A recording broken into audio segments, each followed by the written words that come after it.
The Support Tickets tab allows you to request help from our support team by creating support tickets, and it is also the place where you can view all your requests. In this section, you can fill out the details of your issue to submit to our support team. In the How Can We Help field, enter a title for your issue.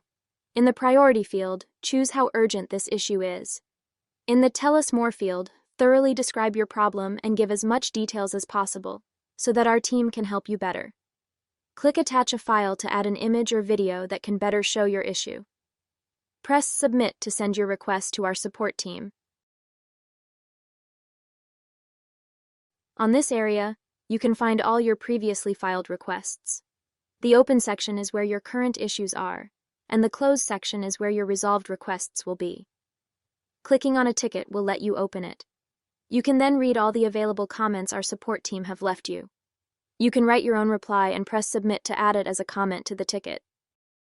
Thank you for watching. See you in the next video.